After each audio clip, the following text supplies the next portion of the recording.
68강 예상문제 두 번째 시간입니다.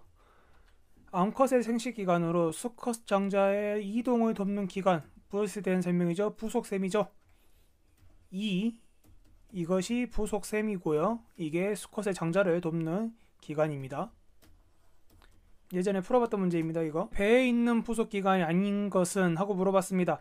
답은 4번이죠. 다리는 가슴에 있죠. 쉬운 문제였습니다. 태아된 뒷날개가 발달하여 비행하는 곤충목은 태아된 뒷날개가 발달합니다. 가장 뭘 먼저 떠올려야 될까요? 평균곤이죠. 평균곤 하면 뭐가 떠올려야 됩니까? 파리목이 떠올려야 되죠. 따라서 답은 2번이 되겠고요. 진딧물에 대한 설명으로 적절하지 않는 것은? 하고 물어봤습니다. 노린 제목에 속하죠. 양성생식과 단위생식을 모두 다 하죠. 다형현상을 일으키죠. 태생에 의해서 양성생식을 하는 게 아니라 태생에 의해서는요, 단위생식을 합니다. 그리고 양성생식에서는 난생을 하고요. 이 개념을 모르시겠죠? 제가 말씀해 드릴게요.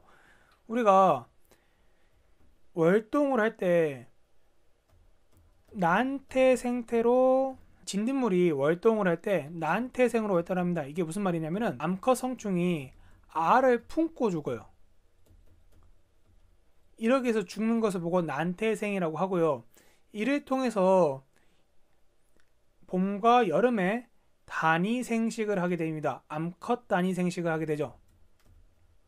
이 암컷 단위생식을 했을 때 이것을 상태를 태생이라고 합니다. 그럼 태생은 뭐냐면은 기독교에서는 잉태되었다는 표현도 쓰잖아요. 그때 태생이 그 태생입니다. 즉 알의 형태가 아니라 암컷의 뱃속에 가지고 있는 형태, 그것을 보고 태생이라고 하는데, 이때는 암컷 단위생식이 태생태를 갖고요. 다음에 다형 현상을 일으켜서 기주이동을 하죠.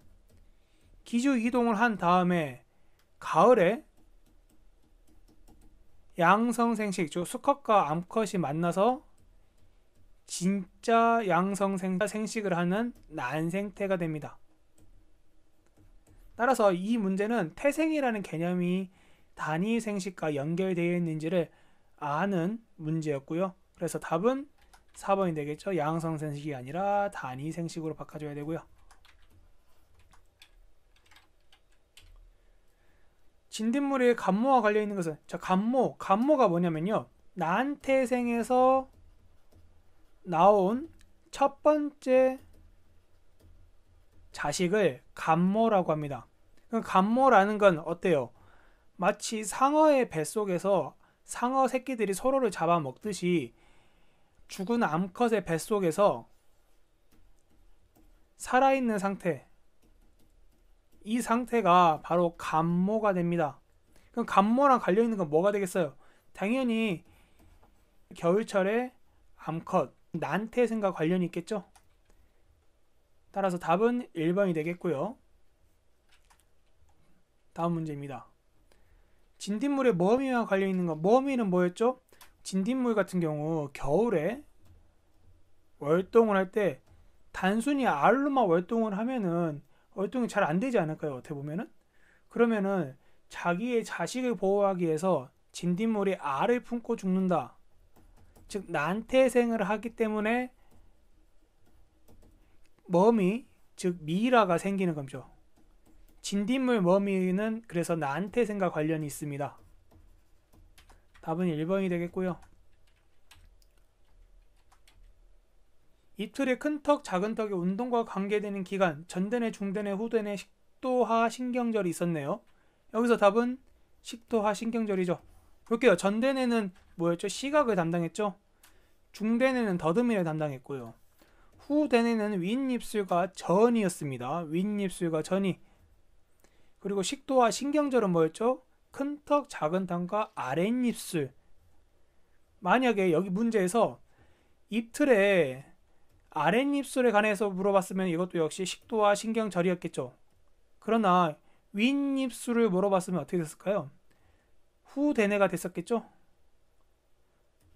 이런 차이점이 있습니다. 따라서 후대뇌 같은 경우는 윗입술 꼭 기억하셔야 되고, 식도 하신경절은 아랫입술까지 그리고 턱이 하관이라고 하죠. 턱. 그래서 식도와 신경절. 제가 이렇게 외우라고 말씀을 드렸어요, 저번에.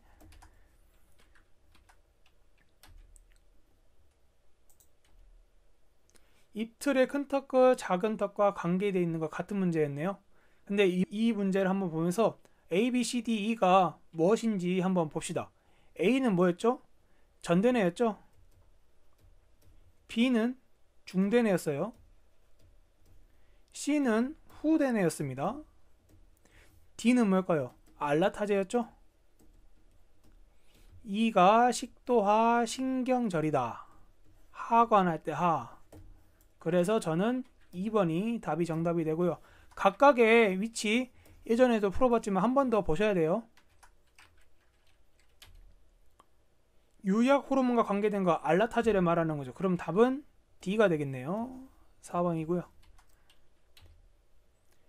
호흡계와 관련 조직이 아닌 것은 하고 물어봤습니다. 수상두개는 뭐죠? 신경계와 관련이 있었죠. 나머지 기관 소지는 모두 다 호흡계와 관련이 있었습니다. 따라서 답은 3번이 되겠고요. 거미강에 대한 설명으로 적절하지 않는 것. 다리 4쌍을 갖는다. 맞죠? 또는 2쌍을 가질 수도 있죠. 무엇이요? 혹응해가요. 더듬이가 없다. 맞습니다. 거미는 더듬이가 없어요. 겹눈, 혼눈이 있다. 자, 혼눈은 있는데요. 겹눈은 없습니다. 이것이 거미강의 중요한 특징이었죠. 혼눈만 가지고 있다. 겹눈은 없다. 그리고 거미강은 날개가 없죠. 따라서 답은 3번이 되겠고요.